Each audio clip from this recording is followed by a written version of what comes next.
Bonjour à tous, bienvenue dans ce nouvel épisode d'Arsenal French Club. Aujourd'hui, on débriefe le match qu'on attendait depuis 2 semaines suite à la trêve internationale.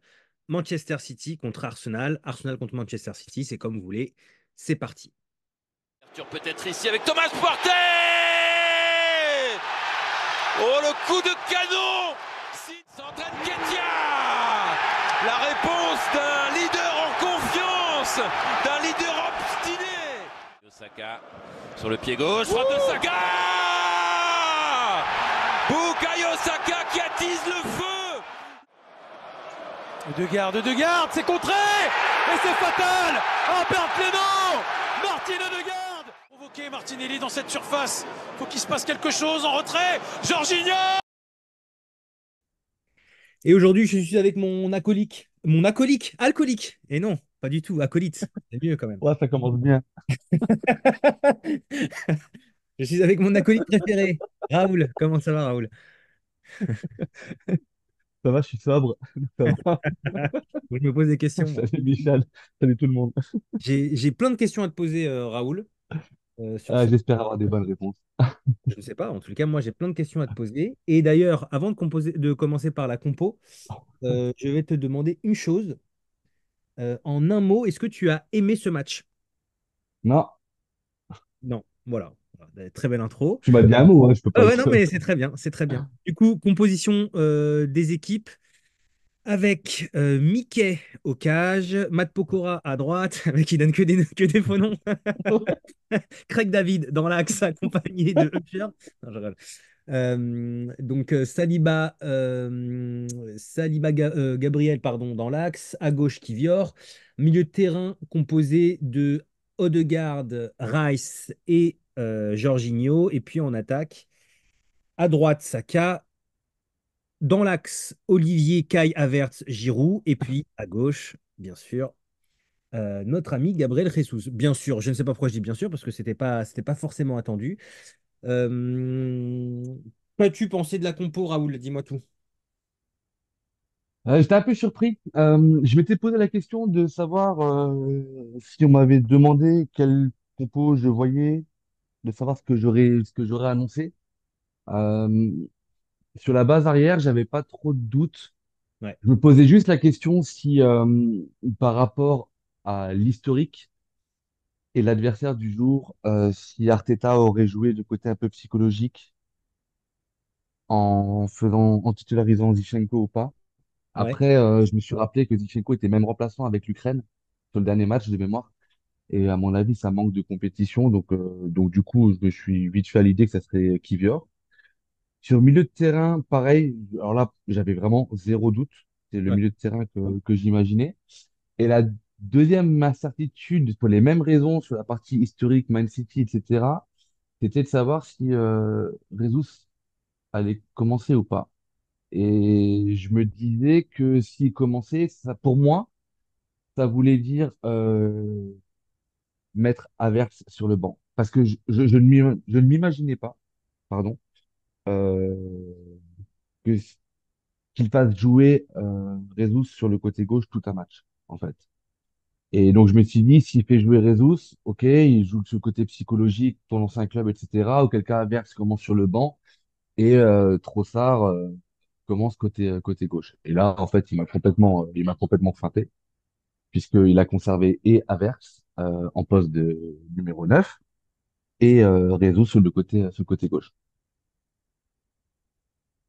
ouais. Voilà pour la compo. Je sais pas si toi, t'étais plus surpris ou moins surpris. Bah ouais, ouais, surpris parce que, mais après on en parlera parce que ça mérite une analyse et ça mérite qu'on en parle.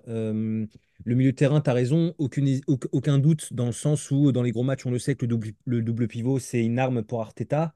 Globalement, en plus, Jorginho, Rice, c'est un milieu qui tourne maintenant depuis plusieurs matchs et qui avait absolument, enfin, en tout cas, je ne pensais pas qu'il y aurait une autre option que de mettre les deux alignés au milieu pour contrôler le milieu de terrain. La plus grosse surprise, elle réside dans le fait de sacrifier Jesus pour le mettre à gauche et de mettre Havertz dans l'axe. Ce qui, moi, me pose problème. Non pas pour faire une fixette sur Havertz, mais Mhm. ça me pose problème,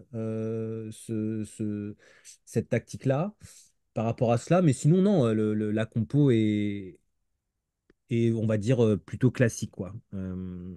Plutôt classique. Alors, est-ce que en mettant Havertz dans l'axe et Gabriel Jesus sur le côté, il a voulu créer une surprise, déstabiliser la défense? Je ne sais pas. Moi, je ne vois qu'une chose. Et effectivement, peut-être qu'il va falloir qu'on en parle, c'est qu'il veut tellement mettre Havertz dans les bonnes conditions que c'est au détriment d'autres joueurs. Et Mhm. je sais pas si c'est normal, voilà, à ce niveau-là. Surtout quand alors je suis désolé, je vais être sévère, mais surtout quand on voit le match d'Averse que je trouve pas extraordinaire dans l'axe et que je vois que les plus belles actions, les actions les plus dangereuses venaient souvent quand même des pieds de Jesus. Donc bon, voilà, ça c'est mon Et avis. c'est là qu'on va déjà avoir un premier désaccord. Et je pense que le débat va être ouvert et va être assez sympathique d'ailleurs. Exactement, exactement. Donc, je reviens sur ma question en intro. As-tu aimé ce match? Tu m'as répondu non. Toujours pas. Alors, est-ce que tu peux nous dire ce que tu n'as pas aimé? Ouais, en fait, j'ai vraiment été déçu de notre performance euh, que j'imaginais bien plus impressionnante que ça. Déçu de City aussi. Euh, Même si City, enfin, alors, la réponse, elle doit se faire en plusieurs points en fait. C'est-à-dire que City, quand tu écoutes les commentaires ou les commentateurs, City devait gagner, etc. En fait, City, pour moi, ils sont dans la position où si une équipe doit être satisfaite de ce résultat-là, ou doit s'en satisfaire, c'est plus City qu'Arsenal, de par le calendrier à venir. Hmm, Je pense que City va plus perdre beaucoup de points à partir de maintenant. Je crois qu'il leur reste un gros match. Alors, pour ceux qui ne nous voient pas, je mets des guillemets. Je crois que c'est Villa. Après le reste, c'est la ligne droite de Longchamp, quoi. Pour Arsenal, le calendrier va être beaucoup plus compliqué. Alors oui, on est toujours devant City maintenant, mais on doit encore se taper les Spurs à Tottenham, même si les Spurs me font pas forcément peur, mais dans un derby du nord de Londres, tu sais jamais. jamais. On doit encore jouer Chelsea.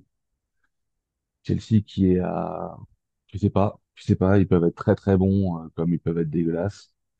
Et on doit encore se taper Man U, l'avant-dernier match, je crois, ou voire même le dernier, à Old Trafford. Pareil, même constat que Chelsea, ça peut être génial comme ça peut être dégueulasse. Donc, euh, donc voilà, je m'attendais à un match solide.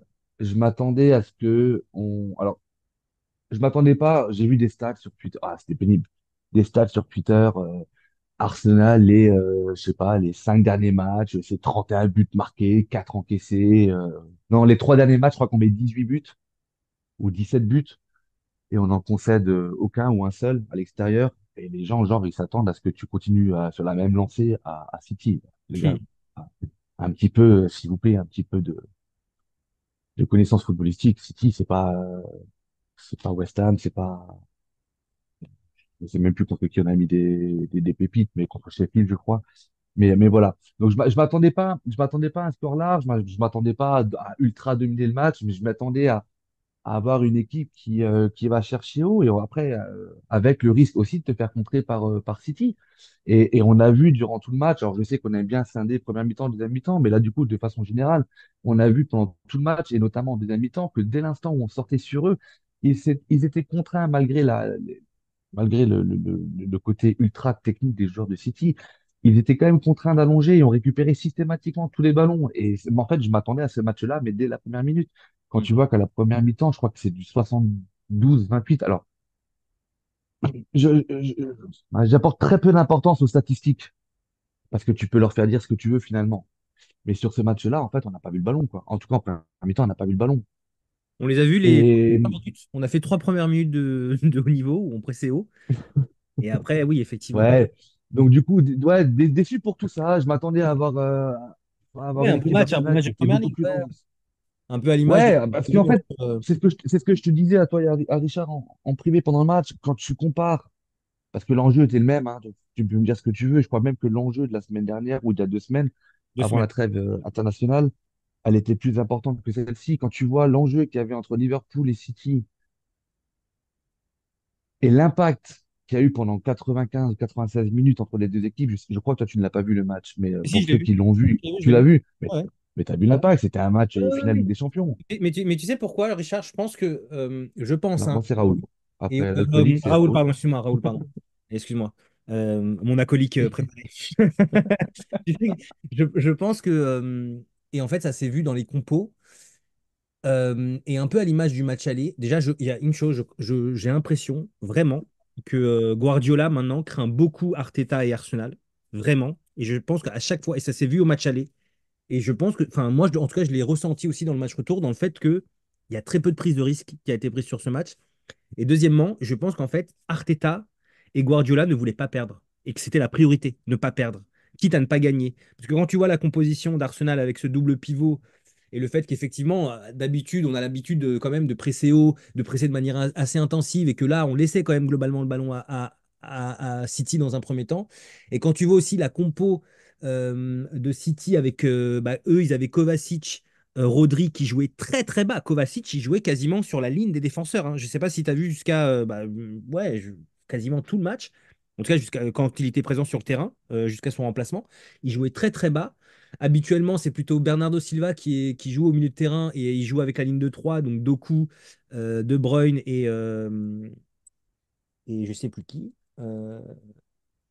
Bref, en tout cas, il joue Bah, il y avec a Foden, Foden, Foden voilà, exactement, pardon, voilà, ou... Foden, j'ai oublié mon ami Foden, c'est exactement ça. Euh, et là, c'était plus défensif et surtout, encore une fois, ouais, prise de risque zéro, combinaison quasiment inexistante du côté de City. Et nous, de notre côté, aucune verticalité, aucune profondeur. En tout cas, moi, de ce que j'ai vu, c'est vraiment l'idée, c'était de contenir, contenir et puis essayer de sortir des contres, de sortir sur certains exploits individuels, comme la fameuse occasion de Trossard là vers la fin du match qui est lancée par Odegaard. Et après, essaye de te débrouiller si tu le peux, quoi.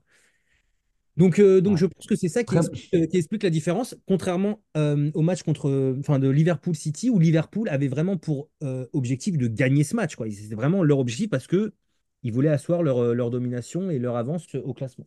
Moi, c'est ce que j'ai ressenti personnellement. Je ne sais pas si tu es d'accord. ouais, mais City a proposé plus de matchs, plus de jeux, pardon, contre Liverpool. Tu Bah, en tout trouves? cas, Ah oui, moi, oui, oui, oui, mais parce que ouais, Liverpool a proposé plus de jeux. Donc de fait, tu peux proposer plus de jeux.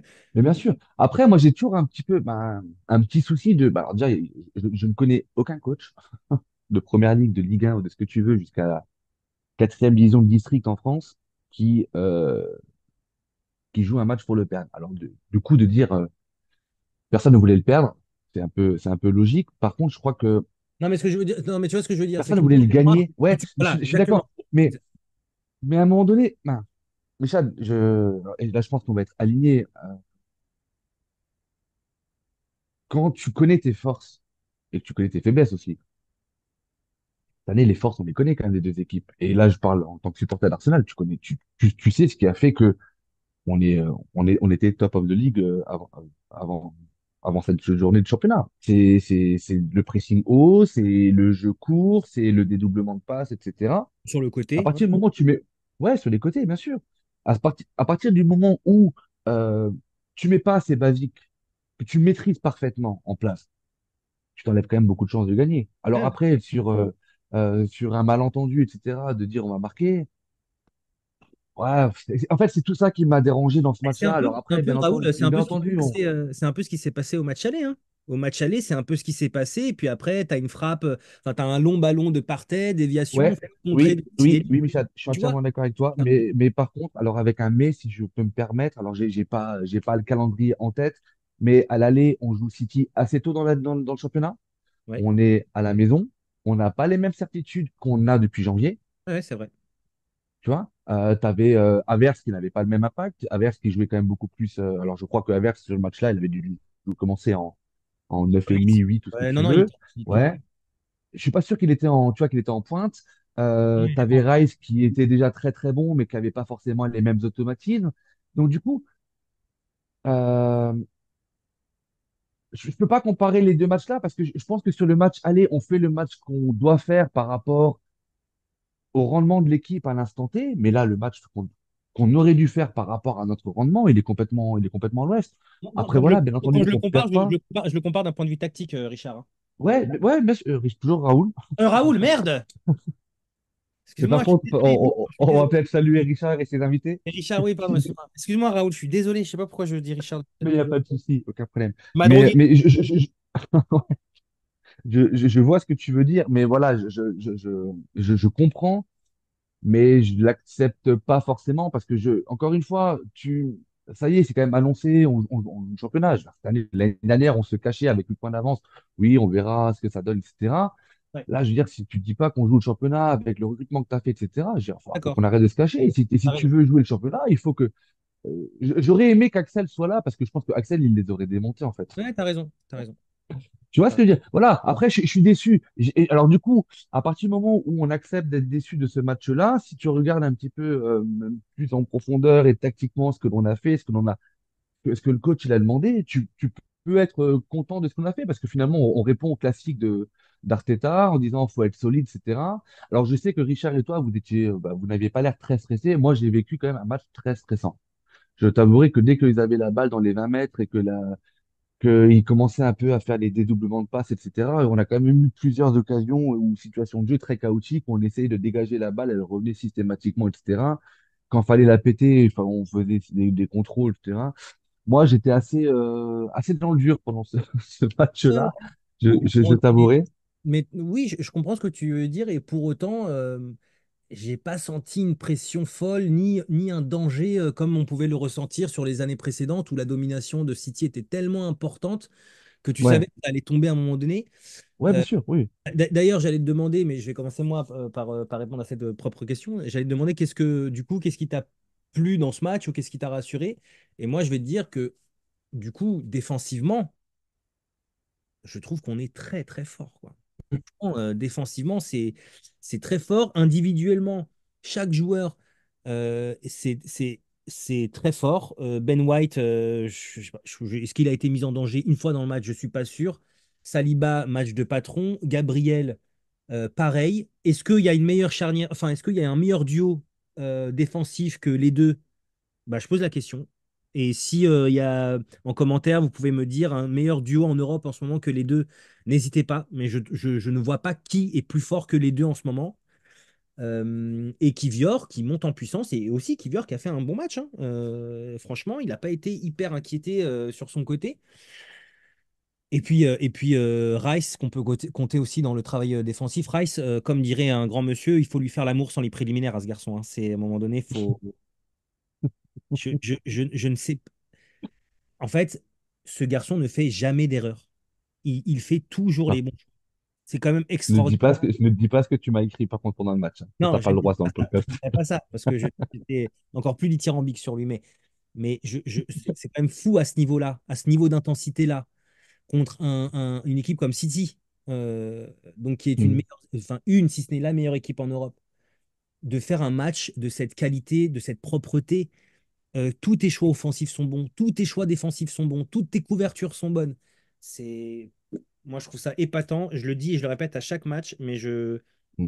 franchement, on a une chance d'avoir ce joueur et vraiment, je pense que si on fait aussi une saison de cette qualité et qu'on dégage aussi autant comment dire, de sérénité, c'est aussi grâce à lui, quoi. Ah, bien sûr. Donc toi, qu'est-ce qui t'a plu dans ce match? Bon, je vais pas te surprendre. Sur le match, mes tops, les trois.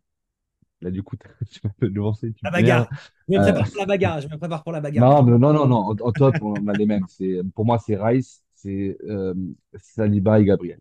Ouais, Ça, c'est mes trois tops. ouais. C'est-à-dire que, alors, on peut dire, ouais, Haaland, depuis son retour, c'est plus le même, etc., etc. Haaland, s'il n'a pas existé, c'est qu'il avait deux monstres en face de lui, quoi. Extraordinaire. Franchement. Et alors, je vais te dire que cette année, je suis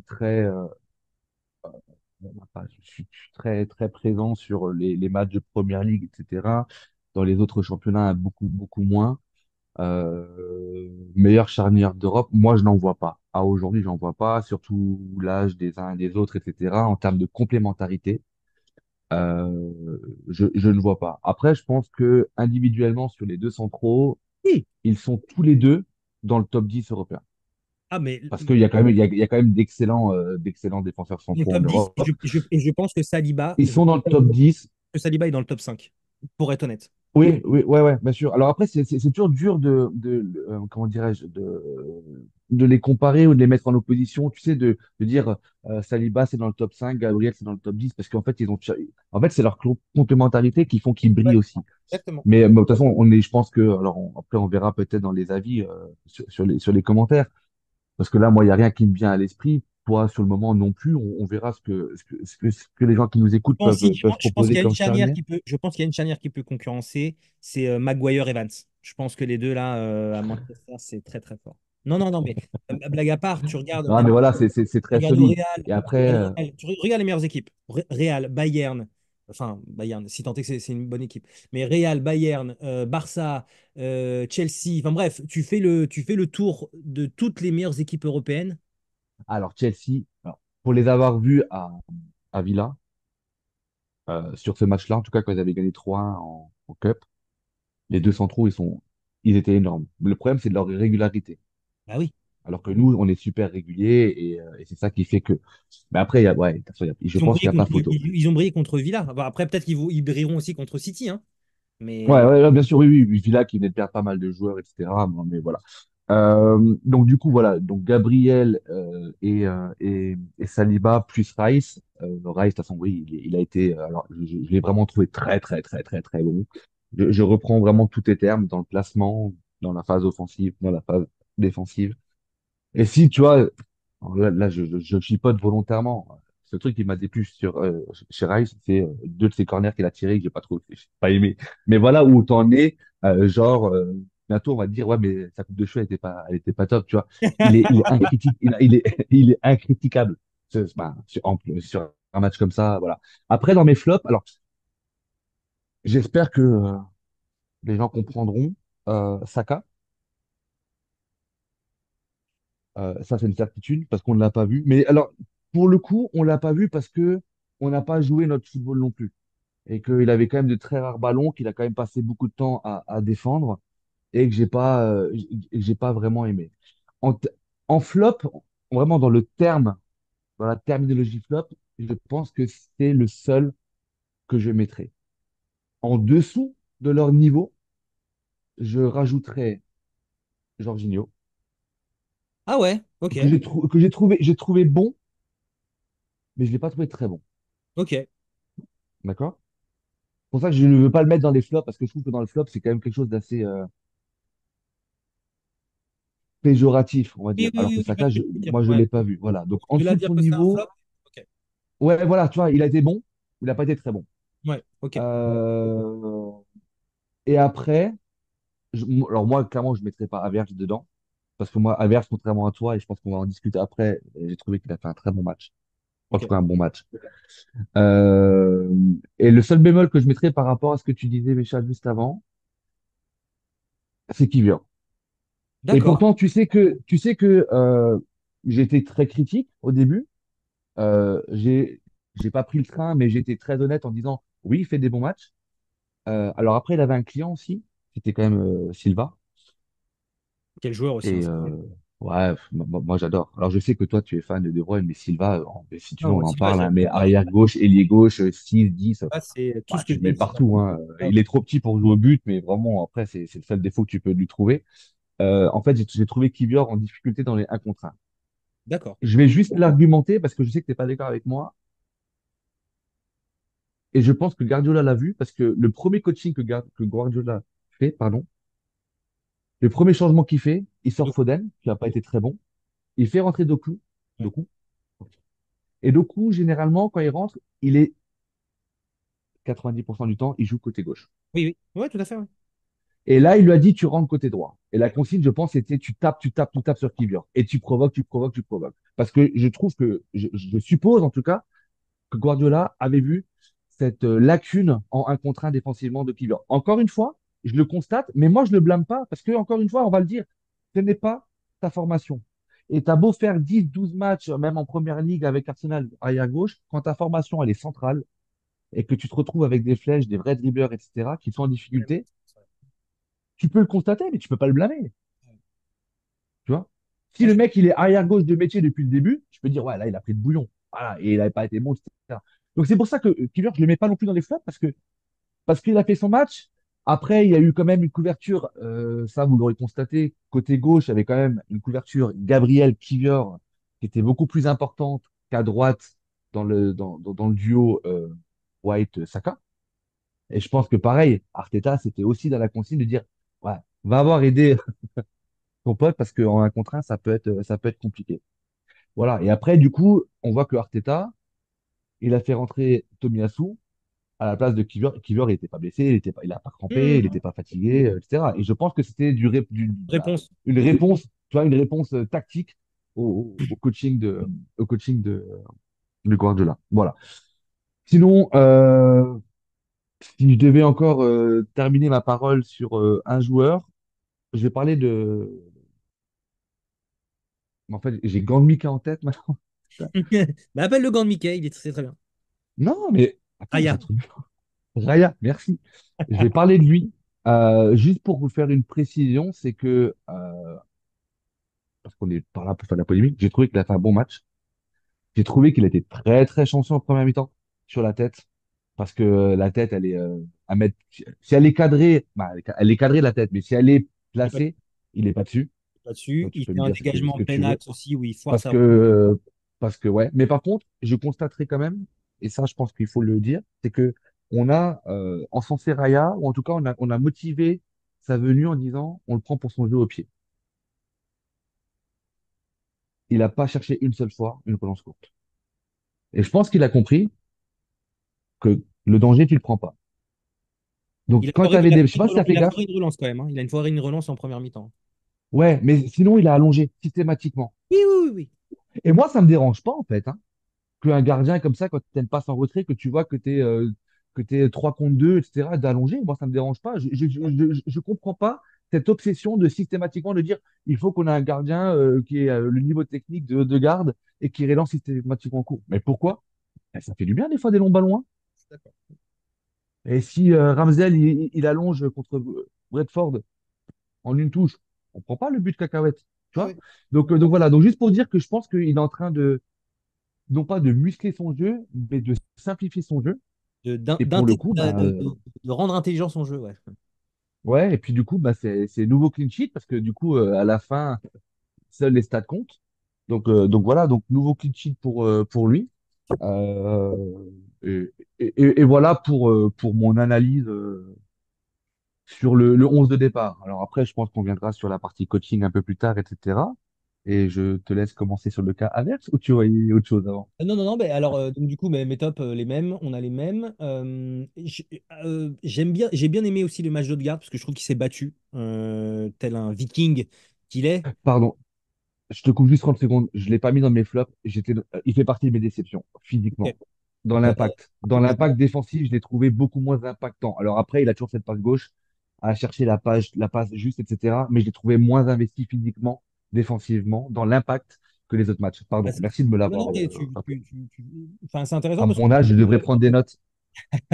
moi, pour le coup, je trouve qu'il s'est battu. Je trouve qu'il a fait avec ce qu'il a pu, et que Je comme parle on a pas de combativité, hein. Je parle d'engagement physique physique. dans Ouais, le ouais, ouais, duel. ouais. J'ai vraiment deux, trois occasions où à un moment donné, je sais qu'il y a 2 semaines, 3 semaines de ça, il serait allé à l'impact, quitte à avoir mal ou quitte à provoquer une faute, etc. Et là, plusieurs fois, je l'ai vu lever le pied. Ouais, ouais. Et le dernier flop, pardon, excuse-moi, le dernier flop, je me permets, Monsieur Taylor. Oui, Voilà, c'est dit. arbitre. Il me Euh, regarde. alors moi, pour le coup, j'ai bien aimé le match d'Odegaard, parce que je trouve qu'il s'est battu et que dans un match où tu n'as pas beaucoup de ballons, tu cours beaucoup et que c'est pas évident et que je trouve qu'il a quand même montré l'exemple, notamment sur le pressing. Et ça, j'ai bien aimé. Moi, j'aime bien. Oui, bien sûr. Alors, moi, peut-être que je suis très old school dans ma manière de voir le football, mais moi, les mecs qui se battent, tu sais, je sais pas, j'aime ça. Je trouve que c'est rare dans le foot d'aujourd'hui.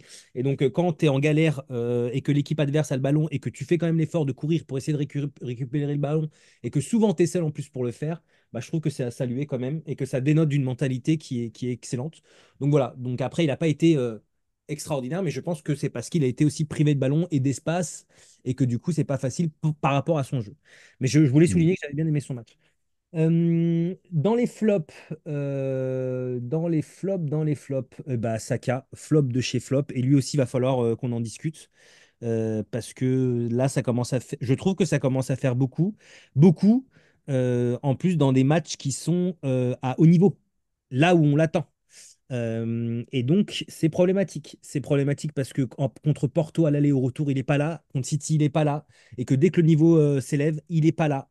Et pour un mec qui est censé être le star boy de l'équipe, qui est censé être la relève de l'équipe, qu'on a prolongé, comme le dirait Alex et Axel, pardon, qu'on a prolongé. J'ai du mal avec les prénoms aujourd'hui, hein. Qu'on a prolongé, qu'on a payé très cher, ça commence à être problématique. Ce garçon, je trouve que, par exemple, à titre de comparaison, un Martinelli absent est beaucoup plus impactant et beaucoup plus grave qu'un Saka absent, et je ne sais pas si c'est normal. C'est ce qu'on dit depuis c'est ce qu'on dit depuis plusieurs semaines dans Ah l'analyse ouais, des matchs, hein. C'est que ah ouais.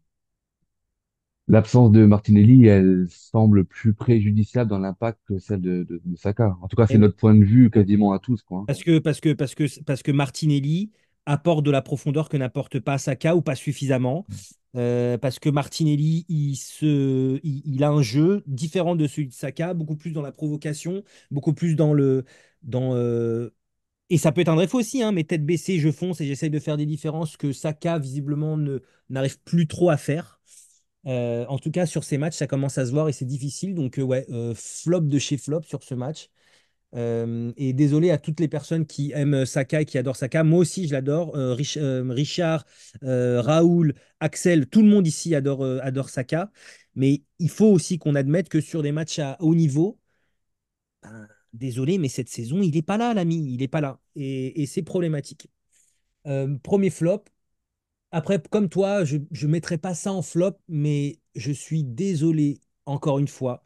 Mais moi, j'ai du mal à voir ce qu'apporte Havertz dans cette équipe. J'ai du mal à le voir. Voilà. Donc après, peut-être que sans ballon, c'est très bien. Peut-être qu'il y a plein de choses, ok. Mais encore une fois, moi, j'ai pas payé un joueur. Enfin, moi, personnellement, je suis propriétaire du club. Je mets 75 millions sur la gueule d'un mec avec un salaire à 17 millions et on me dit, non, mais attends, sans ballon, il est quand même très fort. Bah, ça me saoule. Voilà. Je suis désolé, ça me saoule. Surtout quand je vois ce qu'est capable de faire un Gabriel balle au pied et ce qu'Havertz fait balle au pied, ça me gêne. Je dis pas qu'il a fait un mauvais match, attention.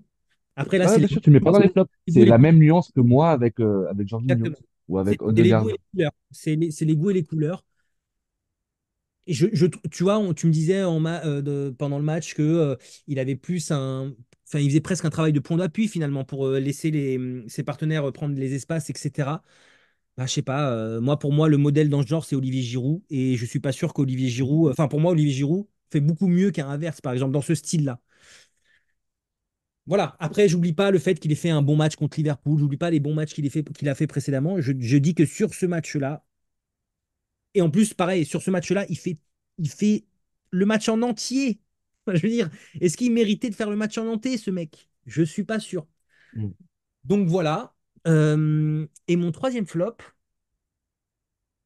Mon Ton troisième deuxième, parce que tu n'en as que un pour l'instant, ça reste Saka. T'as pas mis un verre sans flop. Oui, oui, oui. Non, mais alors, déception. Dans ma troisième déception, eh ben, j'en ai pas, en fait.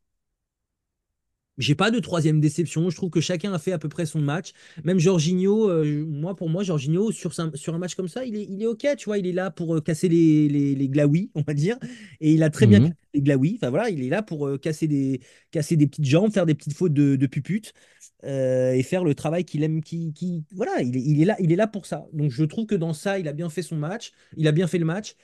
Il a bien joué. Enfin, je vais y arriver. Et j'ai beaucoup de mal. Je suis désolé, les amis. Kivior à gauche, pareil, je trouve qu'il a tenu la baraque. Il n'a pas été. Enfin, je veux dire, il n'y a pas eu grand danger sur son côté.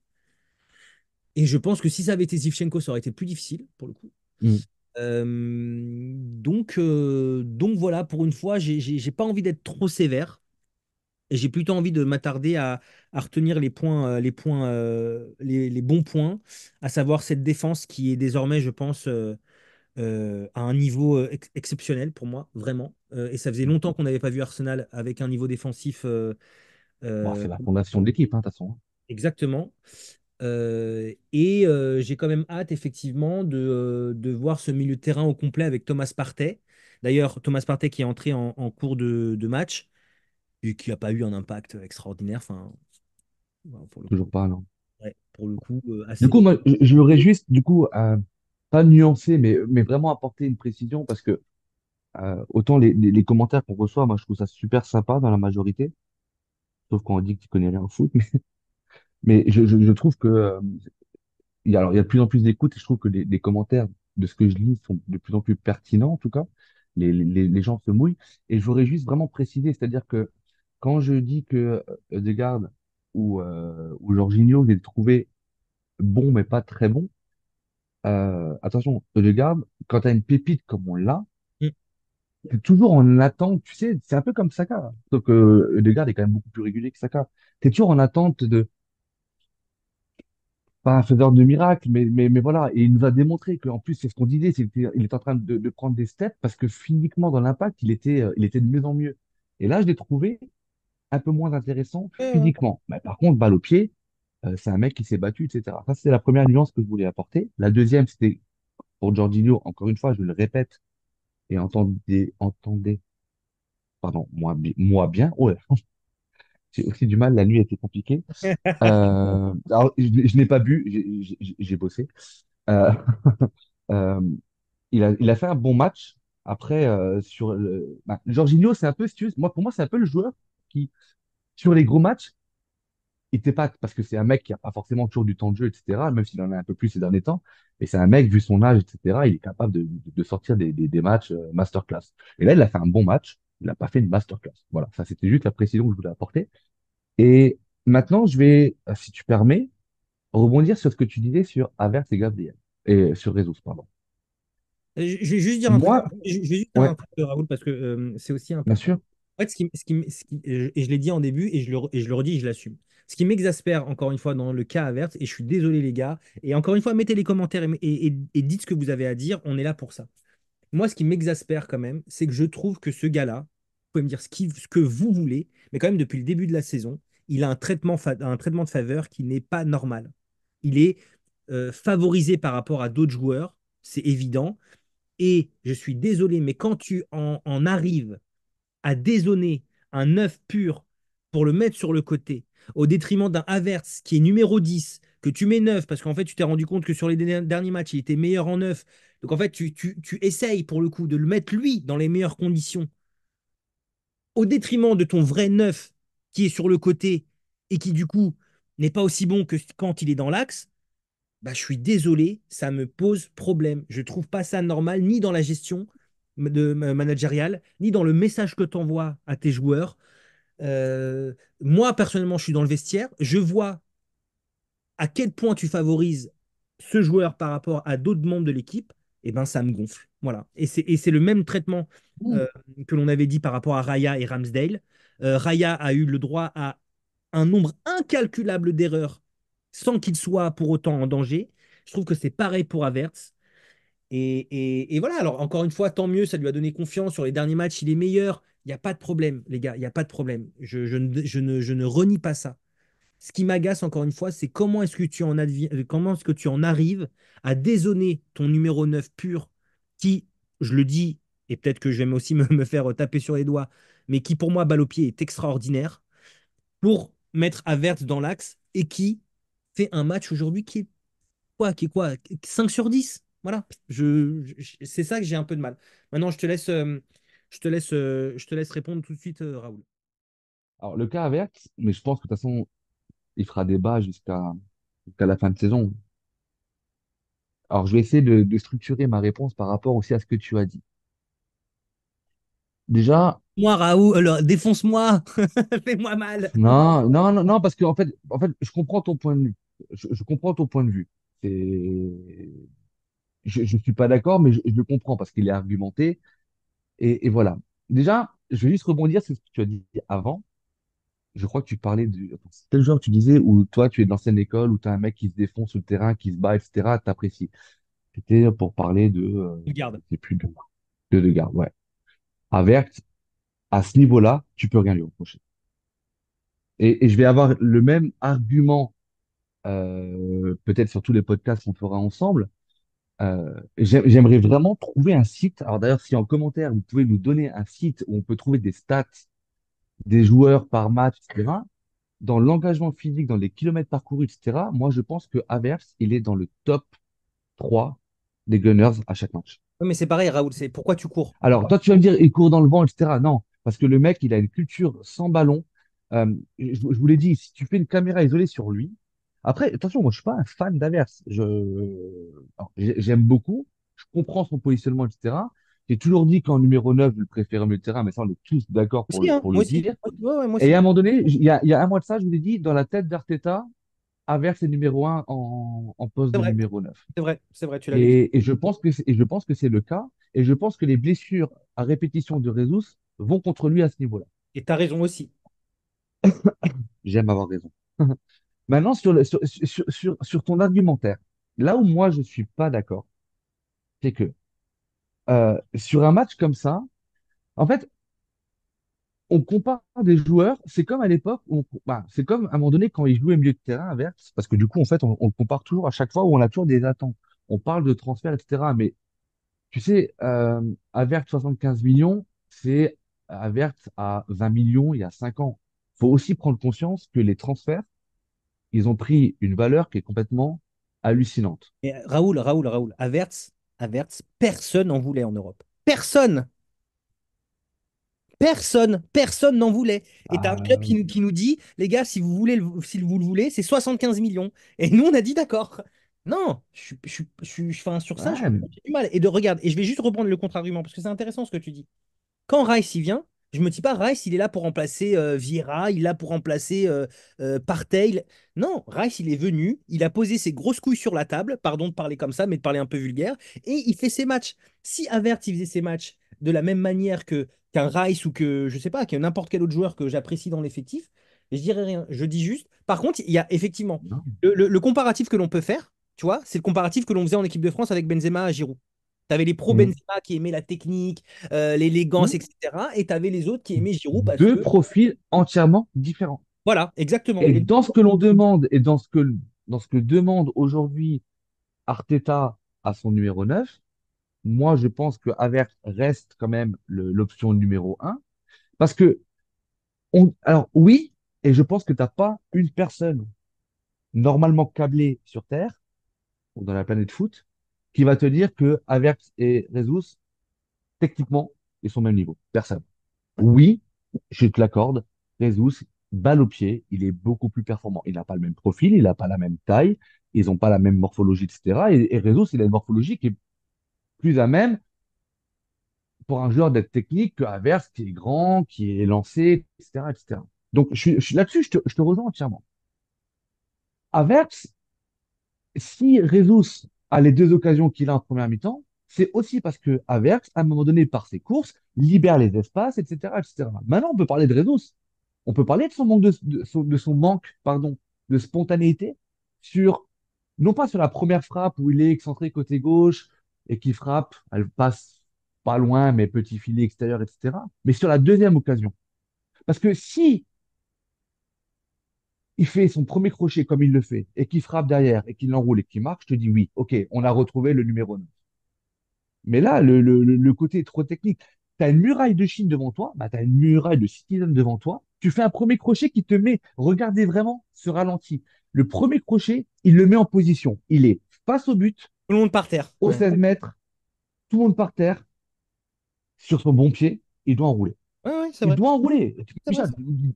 Et là, il fait le deuxième crochet où tout le monde se relève et il se prend les pieds dans le tapis.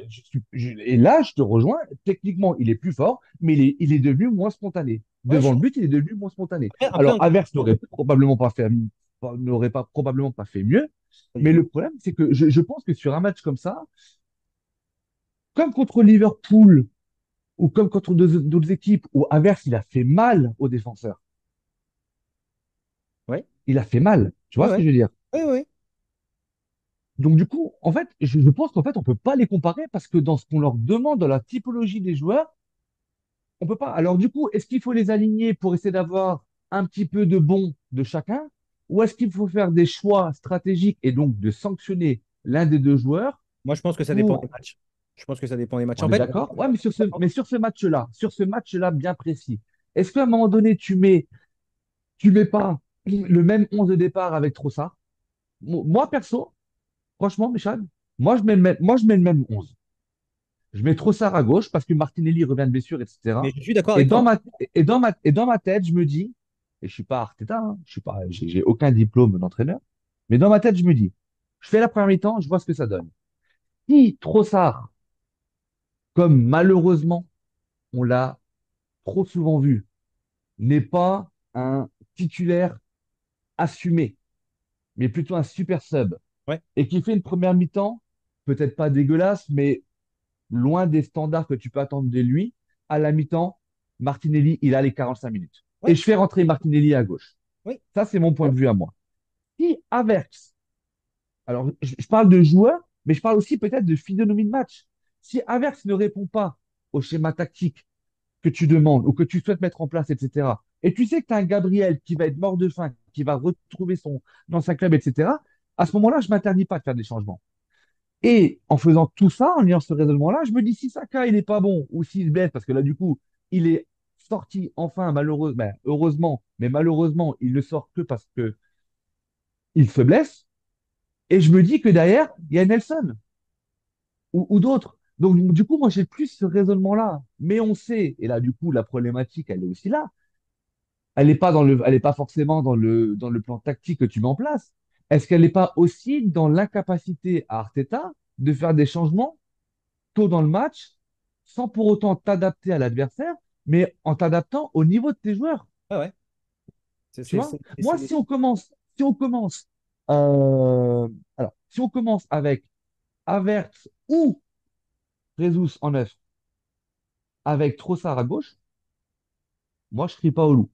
Je pense que s'il commence avec Jesus, je l'argumente et je le justifie en disant, OK, il joue la carte psychologique, le mec mort de faim, ancien club, etc. Mais par contre, j'aurais pas compris le choix parce que dans la forme du moment, je parle de la forme du moment, Havertz sur le dernier mois qu'il fait et il marque encore bah, il marque contre nous, hein, rappelez-vous, hein, les gars. Il marque contre la France, hein. Oui. Oui, il marque contre la France, ouais. Donc même en sélection, il marque. Moi, j'ai tendance à le Alors, faire débuter. Voilà. c'est très bien. J'aime beaucoup ce débat. En fait, et c'est un peu, tu vois, si on doit comparer, encore une fois, je reprends l'exemple de Giroud. Et je pense que c'est ça, en fait, qui est problématique. Euh, oui, c'est vrai, Havertz numéro 9 c'est mieux. Voilà, c'est là où il est le plus performant. En tout cas, chez nous, c'est là où il a été le plus performant. Par contre, je ne suis pas sûr qu'il soit fait pour ce genre de match où défensivement, tu as des monstres qui physiquement le bouffent. Bah, Et est-ce que je te coupe 30 secondes, mais Liverpool est à contraire. non, mais attends. Rappelle-toi du match de Van Dijk et de Konaté qu'on fait contre Liverpool. Ils ont été les deux catastrophiques, Raoul. Les deux, ils ont été nuls. Rappelle-toi du match de Van Dijk, même on se disait, mais comment ça se fait que Oui. Van Dijk il fait un match comme ça? Comment ça se fait que sur un coup d'épaule de Martinelli, Van Dijk il part à 4 kilomètres? Mais c'est pas normal, tu vois. Il n'était pas dans son assiette, le garçon. Ce que je veux dire, c'est Mm. que, en fait, le problème d'Avertz, dans ce genre de match-là, c'est que quand ses partenaires ne sont pas au niveau, comme aujourd'hui Saka et aujourd'hui Gabriel, parce que c'est pas son poste, et ben du coup son impact il est moins important. Et c'était un peu le même problème avec Giroud. Giroud il avait très bien, il avait beau faire des excellents matchs, mais quand ses partenaires pour qui il était censé libérer des espaces étaient moins bons, son impact dans le match il était pas bon parce qu'il marquait pas, et donc on disait ah, Giroud il est nul, il est nul. Et je trouve que c'est un peu la même chose, c'est que là tu vois, typiquement les deux ont été moins bons sur les côtés et que donc du coup, ça impacte son match, ça impacte l'impact justement qu'il a sur le match. Et c'est un peu problématique. Et donc dans ce genre de configuration-là, ben, effectivement, je préfère un Gabriel qui va déstabiliser, qui va dribbler, qui va essayer de, tu vois, de chahuter les défenseurs, plutôt qu'un Havertz qui va essayer de mettre en avant ses partenaires pour reprendre ton argument quand tu as des coéquipiers qui ne sont pas aujourd'hui au niveau. Et donc tu as raison. L'autre problème, c'est que du coup, quand tu vois ça, soit tu ajustes tactiquement parce que tu es un entraîneur et tu es un grand entraîneur et tu ajustes, et tu fais des choix différents. Et soit tu remplaces un des deux, soit tu repositionnes, je ne sais pas ce que tu fais. Mais encore une fois, je le répète, son match, il n'est pas nul, il n'est pas catastrophique. Oui, tu l'as pas mis en flop, ouais, bien sûr. Mais du Il- coup, à mon tour de rebondir sur ce que tu dis, Méchal, je veux Est-ce pas que être tu comprends ce pointu que je sur dis les. déjà? Est-ce que tu Ouais, comprends bien ce que sûr. je dis? Mais du coup, je vais t'interroger sur ce que tu dis, je vais t'interroger. Parce que l'exemple Giroud, en fait, moi, je suis un fan absolu de Giroud. Mais moi aussi, hein. Mais vraiment. Alors, D'ailleurs, en fait, la question. pour tous les gens, si vous Ouais, dis-moi. tapez top 10 goal Giroud sur YouTube, c'est extraordinaire. La coupe du monde est extraordinaire. Vraiment, des buts extraordinaires. J'adore ce Moi, joueur. je vais te poser une question, mais je vais pas parler d'Averse, je vais te parler de Giroud. Ouais, Alors, Giroud plus en équipe de France. Mais oui, tu vas voir où je veux en venir. On parle d'impact. En fait, là où je te trouve injuste avec Havertz, c'est que toi, quand tu parles d'impact, tu parles d'impact offensif. Alors, tu vas dire, oui, il est attaquant. hum, Et on attend de lui qu'il marque des buts. Maintenant, je vais juste te prendre un exemple. 2018, quand on est champion du monde. ouais, Giroud, il a fait débat toute la Coupe du Monde. oui. Parce qu'il était Mais il n'a pas marqué de but. masqué, il n'a pas marqué. On Ouais, lui vole un but. Mais je crois que c'est Pogba qui la pousse, ou Mbappé qui la pousse alors que sa frappe, elle allait au bout, tac, c'est contre l'Australie, je crois. Enfin bref, on s'en fout. Mais il ne marque pas de but. Donc on peut dire que son impact offensif a été dégueulasse. Mais l'impact, moi je dis toujours aux footix avec qui je parle et qui m'énerve, qui disent, ouais, Giroud c'est un naze. Mais moi je leur dis, mais vous savez que si Giroud il joue pas la Coupe du Monde, on n'est pas champion du monde. exactement. On est Mais, d'accord là-dessus ou pas? mais on est Est-ce qu'on est d'accord. d'accord? Ok, donc je vais au bout de l'argumentaire. Donc, c'est-à-dire que Giroud, il n'a pas marqué un but, pourtant il est attaquant, il était numéro 9, mais il Ouais, a eu un impact en équipe. oui. Et c'est là où je ne suis pas d'accord avec toi, c'est qu'il ne faut pas se limiter, en tout cas dans ton argumentaire, il ne faut pas te limiter au côté impact offensif. Parce que Havertz, on le met en numéro 9. Mais encore une fois, moi je vous invite vraiment une fois à focaliser votre attention sur Havertz pendant une mi-temps. Peut-être pas tout le match parce que ça peut être chiant, mais pendant une mi-temps. Le mec, il joue 9. Sur toutes les phases défensives, il était dans nos 16 mètres, voire dans nos 25 mètres. Il revenait systématiquement. Il venait porter main forte, comme Giroud le faisait, etc. Et c'est là où je dis qu'il a un vrai impact dans le jeu. Et c'est là où je comprends la cohérence d'Arteta en le mettant dans le jeu. Alors oui, il n'a pas eu d'impact offensif sur ce match-là, mais Havertz a un impact dans l'équipe. Tu comprends la nuance que je veux t'apporter et Je, le je- cas Giroud, exactement la même chose. je comprends, Voilà. je comprends, je comprends. Je comprends. Je comprends. Et, Et tu as raison de et dire tu que. réponds quoi? Alors, je réponds. Effectivement, en première mi-temps, il redescend beaucoup, mais Oui. Pardon. le fait qu'il dézone, pour moi, c'est il dézone. Pareil, alors, je reprends encore des vieilles références à l'ancienne, mais pour moi, il dézone un peu à la Anelka, Coupe du Monde 2006. Et oui, c'est ça, 2006. Non, pas 2006. 2000, là où Waouh, Aïsna. waouh, waouh, waouh. Ah Non, oui, je suis pas parce que. d'accord. Ben, et je Non, vais te dire pourquoi. non. Parce que du coup, offensivement, quand on repartait en attaque, je trouvais que ça manquait de présence dans l'axe. Ça, c'est mon avis. Et pour juste finir sur l'argument Giroud. Giroud, Coupe du Monde de 2018, tu as raison, s'il n'est pas là, on ne gagne pas, mais parce que il est aussi là à l'avant-dernière et à la dernière passe, dans beaucoup de matchs, Mhm. qu'il a permis à Griezmann de faire une grande Coupe du Monde, réellement, et que physiquement, putain, pour le bouger Olivier Giroud Ouais, et pour fatiguer les défenseurs, il n'y a pas de mieux. Je trouve que Havertz, pour le coup, n'a pas cet impact-là physique. S'il avait le même impact que Giroud, je dirais rien. Je dirais, ok, c'est son taf. Voilà, c'est tout. Après, d'accord. les gars, encore une fois, les goûts et les couleurs. Peut-être que je dis des conneries, probablement, hein, d'ailleurs. Non, mais c'est vachement intéressant ce débat parce qu'en fait, il est argumenté des deux côtés. Alors, je ne nous jette pas des fleurs, mais je trouve que ce genre de débat-là, il est vachement intéressant. Et puis, du coup, ceux qui nous écoutent, s'ils peuvent mettre leur avis sur, on va Ah ouais, dire, grave, hein. plutôt team Averse ou plutôt team Rezus, en argumentant de leur côté, ça peut être super intéressant parce qu'on n'est pas là à dire Rezus, il est bon, Averse, il est nul, ou inversement, ou je préfère Rezus, etc. Parce que du coup, c'est argumenté. Je vais juste rebondir sur le cas Anelka de ton exemple que tu donnes à la Coupe du Monde, où effectivement, il n'arrêtait pas de dézonner et c'était super casse-couille. Pardon, j'ai dit un gros mot. Où c'était super pénible. Mais Anelka, il ne dézonnait pas jusque dans les 20 mètres. En fait, Anelka, il venait chercher le ballon numéro 10 parce que c'était un attaquant frustré de ne pas avoir de ballon. Et Et donc, Anelka, il du en coup, il avait. Oui, oui. descendait. Tu vois ce que Anelka, je veux dire? Donc, il descendait, Anelka. toucher. Il avait besoin de toucher le ballon. Mais le Ouais, ouais. problème, c'est que quand lui, il touchait le ballon et qu'il était dos au but, t'avais pas les autres Et, attaquants qui allaient chercher la profondeur, etc. Donc, du Anelka, coup, la il manquait différence, c'est quelqu'un devant. qu'effectivement, Anelka, la différence, c'est qu'effectivement, en fait, tactiquement, il en avait rien à foutre. Voilà, c'est ça la Mais bien différence. sûr, c'était un pur attaquant égoïste qui avait envie de toucher le ballon. Et Et quand il touchait pas le ballon pendant 5 10 minutes devant, il disait, ouais, bah, je vais aller chercher le c'est ballon. vrai, c'est vrai. Limite, je vais aller défendre sur mon milieu de terrain qui a le ballon. Je vais lui voler le ballon et je vais m'amuser à le C'est vrai, perdre. c'est vrai. Tu vois Ce ce que que je je veux veux, dire? ce C'est que là je où je veux dis, dire, la comparaison, je suis pas d'accord. La comparaison Giroud, on peut la faire. La comparaison Anelka, je suis non, non, pas du tout je veux aligné. juste, ce que je voulais dire, c'est qu'il avait Mhm. tendance effectivement à redescendre pour aider son milieu de terrain, ce qui était très bien, mais Oui. que donc, du coup, l'effort qu'il fait pour redescendre au milieu de terrain, bah, pour repartir dans l'avant quand on avait le Ah, mais ballon, bien c'était sûr. un peu plus difficile. Donc, du coup, voilà, c'est juste Ah, pour ça que je dis ça. Mais après, dans l'attitude et tout, non, si t'es dans ton camp adverse, dans ton camp, pardon, pour défendre, il est compliqué d'être dans les 16 exactement. adverse 30 secondes après ou 10 secondes après pour recevoir une ballon. Mais là, Exact- du coup, c'est là où l'intelligence tactique doit être là. C'est-à-dire que si ton neuf, quel qu'il soit, hein, est Gabriel ou Havertz, c'est exactement la même chose. T'as raison. Si tous les deux dézonent pour venir donner un coup de main et que tu récupères le ballon, si tu as un défenseur ou un milieu de terrain de chez nous qui allonge pour aller chercher ton neuf, c'est qu'il est con. T'as Bah, raison. excuse-moi, mais il a rien compris. C'est T'as qu'à un raison. moment donné, tu vas avoir cette capacité-là à ressortir le ballon ou à ressortir avec ton gardien Ouais, à essayer de chercher le jeu en triangle pour laisser le temps à tes attaquants d'aller de nouveau se positionner devant, tu exactement. vois. Ou Donc, tu alors, dis, il faut que tu aies des flèches comme Saka ou Martinelli qui prennent la profondeur parce que du coup, ton équipe adverse va être sur un bloc très haut avec une ligne défensive qui va être très haute. Donc, du coup, tu as de la place t'as de l'espace dans le dos. exactement. Exactement. Enfin, le sujet, les gars, là, c'est pas de dire on aime ou on n'aime pas, hein. C'est juste de dire que c'est juste de parler de l'impact tactique que a l'un et l'autre en tant que numéro 9. Parce que c'est évidemment pas les mêmes joueurs, pas les mêmes qualités, et donc du coup pas le même jeu délivré. C'est évident.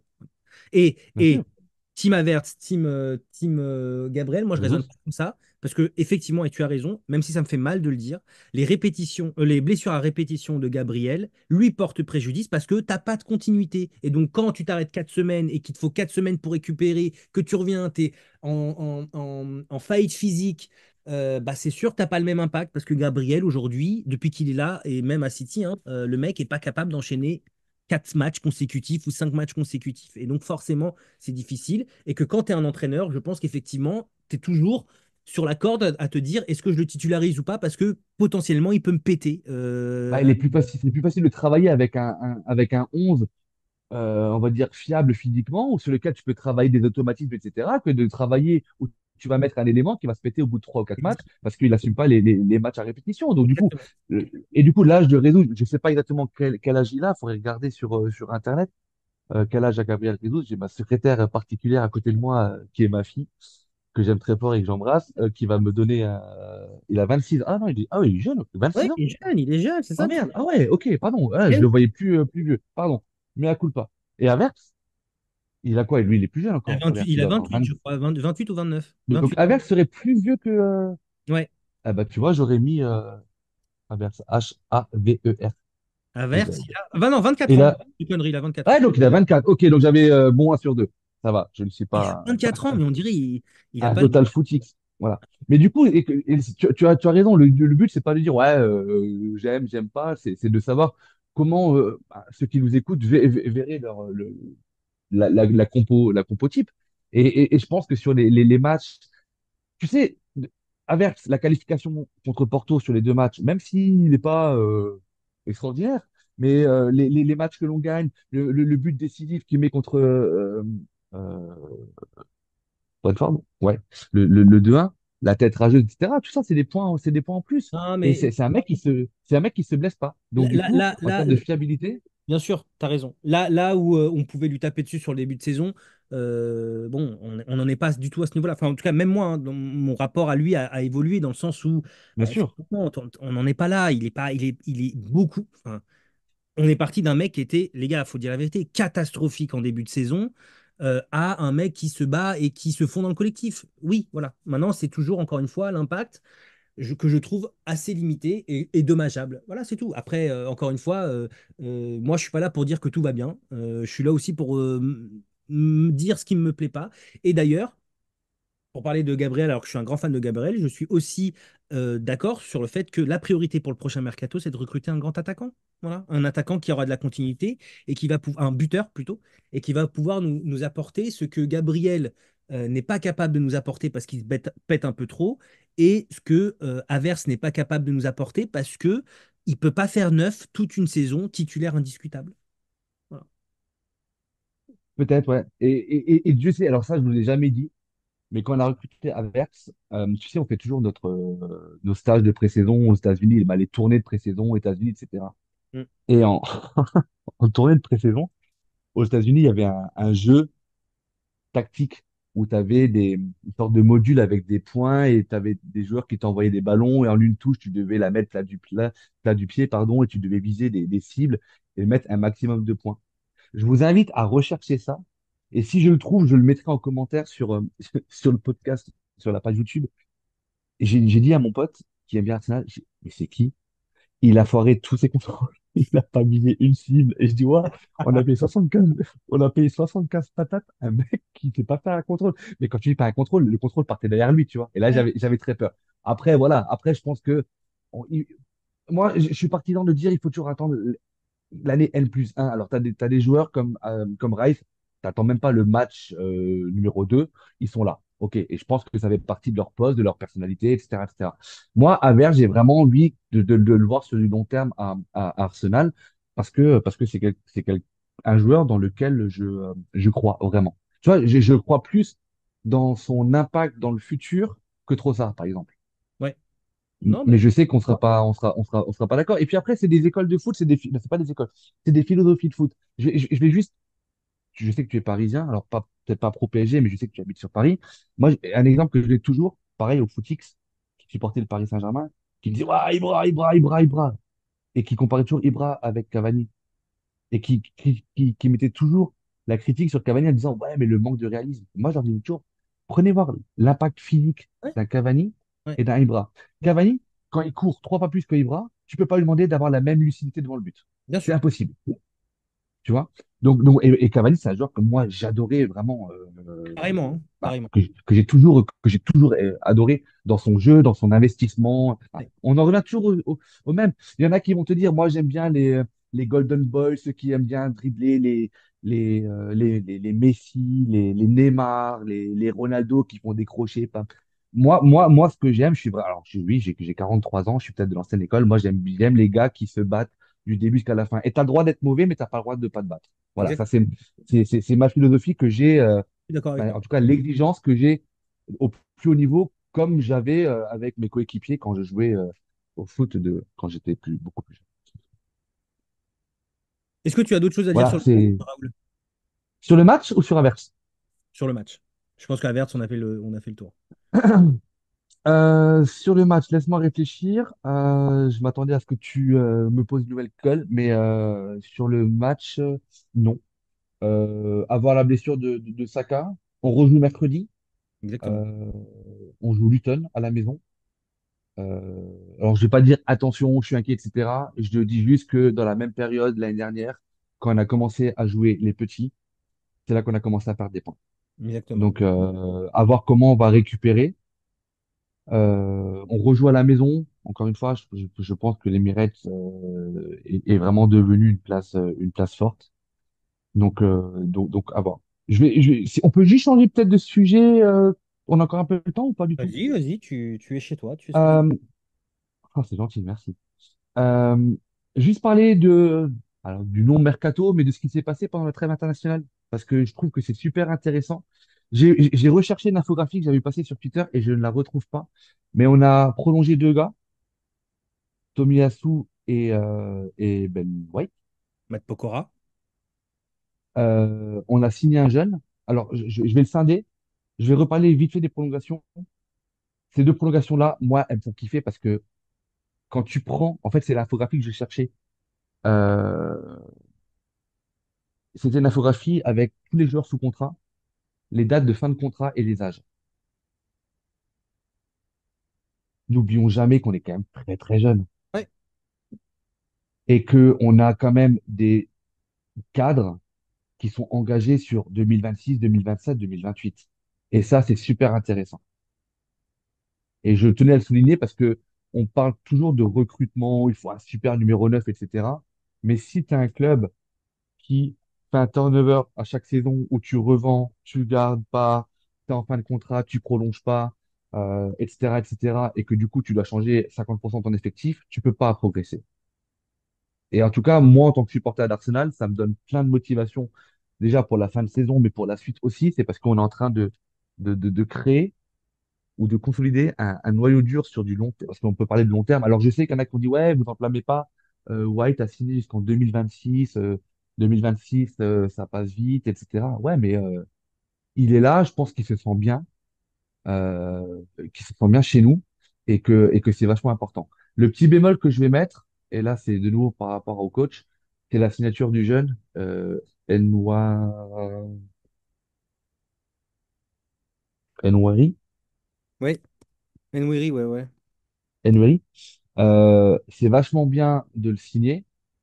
Le seul bémol et la question que moi je me suis posée, je ne sais pas si toi tu as un avis là-dessus, c'est que est-ce qu'aujourd'hui on le signe parce qu'il va pas nous coûter très cher, mais pour le cadenasser dans l'effectif, tu vois, ou Mhm. est-ce qu'on le signe vraiment pour l'intégrer dans le groupe? Et là, la méthode Arteta, j'ai vraiment un doute. C'est-à-dire on a connu hein, dans n'importe quel club, et Paris à l'époque faisait la même chose, où tu fais signer des jeunes pour que les autres ne l'aient pas. Mais derrière, si tu ne fais pas jouer, je vois pas l'intérêt. Bah, soit tu le fais prêter, mais je pense que c'est un pari sur l'avenir, oui. Ouais, mais à ce moment-là, c'est soit tu pars directement en prêt, mais déjà au niveau, et du coup, tu le gardes, parce que si c'est pour faire comme Balogun, où tu le prêtes 2 années de suite pour le vendre et garder Nketiah, je vois pas, et Ouais, c'est non, là où je vais mettre le petit bémol. Je sais pas si tu as non, un non, c'est avis vrai. là-dessus ou De toute pas, façon, mais en général, il y a deux strates, hein. C'est soit tu les prolonges pour éventuellement les vendre et donc ne pas les faire partir pour zéro, soit tu les prolonges parce que tu as pour but et objectif de les intégrer dans ouais. l'effectif.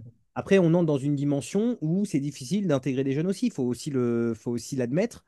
Parce que, à part certaines exceptions, quand tu deviens une grosse écurie européenne, ben, faire jouer les jeunes, c'est plus difficile parce que les résultats doivent être immédiats. Donc, est-ce que tu Et moi, je l'intègres? suis pas d'accord. Je suis pas d'accord parce que le coaching, bah, Méchant, quand tu gagnes à la mi-temps des matchs 4-0, Oui, 3-1, mais 3-0, d'accord, etc., mais encore une fois, me dis c'était. pas que tu peux pas donner à ces gamins-là, mais même à ces gamins de l'académie. Mais moi, je te parle de plus jeunes et on reprend Nelson et compagnie et compagnie. T'es pas capable de leur donner 40 minutes, Oui, mais 50 minutes de temps de jeu. oui, mais Raoul, la réalité d'aujourd'hui, moi je suis d'accord avec toi, mais la réalité d'aujourd'hui, déjà, c'est que gagner 4-0, 5-0, c'est quand même une exception, c'est pas tout le temps. Et puis, quand on gagne 4-0, 5-0, on n'est pas capable de faire entrer des Smith Rowe ou des Nelson. Qu'est-ce que tu vas faire entrer un gamin de 16 ans? Enfin, voilà, faut aussi Ouais, être, non, mais faut aussi être réaliste avec ça, hein. je Je suis d'accord avec toi, hein, je suis d'accord avec toi. suis, je suis d'accord. Mais voilà, donc je voulais juste qu'on le souligne, parce que c'est vrai qu'on n'a pas fait de ce podcast pendant la trêve internationale et que finalement c'était un petit peu bah, l'actualité du moment, Et bah, tu fais bien. ce qui est vachement, vachement intéressant. En tout cas, je trouve que bah, c'est ce qu'on dit toujours, tu sais, le meilleur recrutement, des fois, il s'est fait à la maison, hein. Ouais, ouais, Parce que si tu exactement. perds tes cadres et que tu galères à les remplacer, c'est pas forcément la meilleure et la meilleure des solutions. Et quand tu regardes les clubs qui ont réussi ces derniers temps, que ce soit Liverpool, que ce soit City, pour ne parler que d'eux, du championnat anglais, ce sont des clubs qui ont réussi à garder un effectif euh, euh, relativement complet sur plusieurs années et qui a fait qu'à un moment donné, les Je- automatismes, ils sont là. et d'ailleurs, Liverpool est un exemple pour ça, c'est qu'ils ont réussi effectivement. Et j'allais dire, et Liverpool, on parle Ah ouais, d'intégration des jeunes, mais alors, du coup, les blessures font que, mais et t'as raison.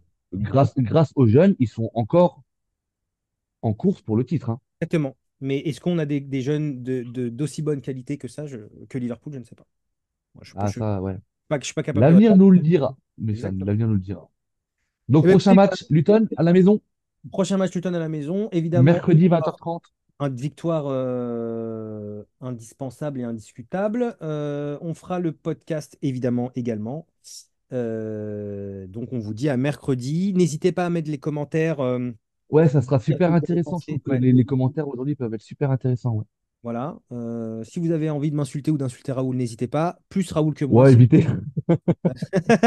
En plus, il boit beaucoup Je d'alcool suis en ce déjà, moment. je ne bois pas. J'en sers beaucoup, mais Donc Je ne voilà, vois j'espère que pas. vous avez quand même passé un bon moment, mais vraiment, n'hésitez pas à mettre des commentaires parce que ça nous permet encore une fois de faire vivre ce podcast et de réagir après la fin du podcast. On est sur Spotify, sur Deezer, sur YouTube. Donnez-nous de la force, n'hésitez pas. On vous dit à mercredi avec le match contre Luton. Bonne soirée à tous ou bonne journée, dépendamment de l'heure à laquelle vous écoutez ce podcast. Ciao, ciao.